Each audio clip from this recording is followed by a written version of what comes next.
बड' लेटेस्ट आपडेटआव बयखौबो बरायबाय। दिनैनि रादाबखौ फरायदों आं प्रमद खाख्लारि। गिबि निउसआव दङ डिब्रुगड़आव गिख्रंथाव अर खामनाय जाथाय। अर खामनानै खमैबो गंब्रै जि गलाफोरा सेवहांगार जाजोबो। बे अर खामनाय जाथाया दिनै फुंबिलि समाव डिब्रुगड़ सहरनि निउ मार्केट एबा गोदान बाजार ओनसोलाव सोमजियो। सुलुङाव फोरमायनाय बादिब्ला दिनै फुंनि 3 रिंगासो समाव बे अर खामनाय जाथाया सोमजियो आरो माखासे समनि गेजेरावनो गंब्रै जि गलाफोरा खामनानै सेवहांगार जाजोबो। सर्ट सार्किटनि जाहोनाव बे अर खामनाय जाथाया सोमजिदों होनना सन्देह खालामनाय जादों। बे अर खामनायाव कोटि रांनि सम्पत्ति खहा जादों। अर खोमोरग्रा हानजाया खौरां मोननानै जाथायसालियाव नुजाहैनानै अरखौ खोमोरनो नाजायो आरो फुंनि 7 रिंगासो समाव खोमोरनो हायो। नाथाय अरखौ खोमोरनायनि सिगांनो गलाजों लोगोसे मुवा बेसादफोरा खामनानै सेवहांगार जाजोबो। बिटिआर गोरोबथानि हेंथायै गुवाहाटी गोजौ बिजिरसालियाव पिआइएल होनायनि सायाव सानसुमा खुंगुर बैसोमुथियारि बिथांनि खौरांगिरि मेल। बिथाङा बुङोदि बिटिसिनि गामि दानख'नायनि सायाव सावरायलायनांगौ होनना, नाथाय बिथांमोना सावरायलायनो गोसो गैया। जोबथायाव जोङो बिजिरसालिनि मदद बिहैनो गोनां जादों।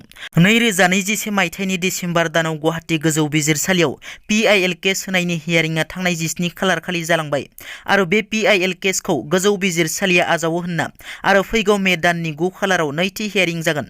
बे केसआ गुवाहाटी गोजौ बिजिरसालियाव थांखाबाय। बेखौ लानानै गावजों गाव सोरनिबा मुर्ति सावनाया लासिसिं माबोरै जाखो होनना गुवाहाटी गोजौ बिजिरसालियाव बिटिआर गोरोबथानि हेंथायै पिआइएल होआखै।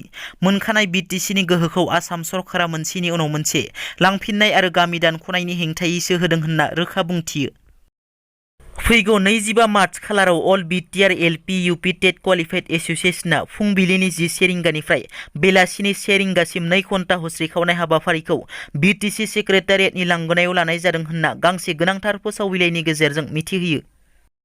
मैया बिटिआर गोरोबथानि हेंथायै बिजिरसालियाव पिआइएल होग्रा चन्दन ब्रह्म आरो बर'नि दैदेनगिरिफोरनि मुसुखा बानायना जिल्ला एबसु दखरा एबसुआ मुसुखा सावनायखौ गोथौ दोखो मोननाय फोरमायदों एमसिएलए फनिराम ब्रह्म बिथाङा। एमसिएलए बिथाङा बुङोदि बिटिसिनि गामि दानख'नायखौ एबसु आरो इउपिपिएलआबो जुदि बड'फानि निति आदर्शखौ जुदि सानदोंब्ला, निति आदर्शजों थांदोंब्ला बे गामि दानख'नायखौ बिथांमोना सहायनो हानाय नङामोन आरो गामि दानख'नायखौ बिथांमोना हेंथासो खालामगौमोन। गामि दानख'नायखौ पिआइएल होनाया मोजांसो जादों।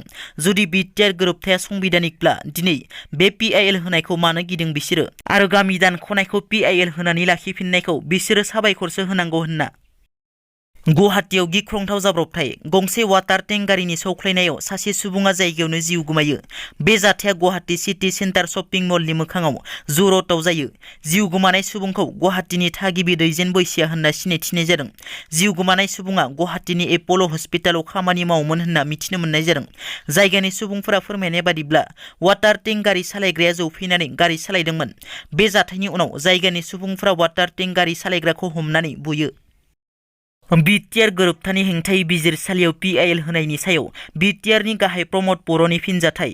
बिथाङा बुङोदि जायफोरा केस होदों बिथांमोना गावनिनो मोनसे जेननायखौ देखायदों। बिटिआर गोरोबथाया बर' हारिनि खहानि थाखाय जायाखै, बर' हारिनि जौगानायनि थाखायसो जादों। सानसुमा खुंगुर बिथांमोना बिटिआर सुक्तिखौ सोंखारिनायनि कुनु जुक्ति गैया, मानोना बिथाङा जि बिएसि गोरोबथा खालामदोंमोन बेवहाय ना मेडिकेल कलेजनि खोथा दंमोन, ना इउनिभारसिटिनि खोथा दंमोन, ना बेवहाय 100% गोजोन फैदोंमोन। फारसेथिं बिथांमोना बिएसिखौ बै समाव बड'लेण्डनि आन्दोलनखौ फाननानैसो फैदोंमोन। बिथांमोना नैथि बिटिसि गोरोबथाखौ खालामनाय माखासे मानसिफोरखौ नुनो मोनदों। बै मानसिफोराबो दिनै जायफोरा केस होनायाव दङ, बै मानसिफोराबो बड'लेण्डखौ नागारनानै 2003 मायथाइयाव सुक्ति खालामग्रा। बिटिआर गोरोबथाखौ केस खालामनाय माने रावनिबो खहा जाया, जोंनि हारिनिनो खहा जागोन।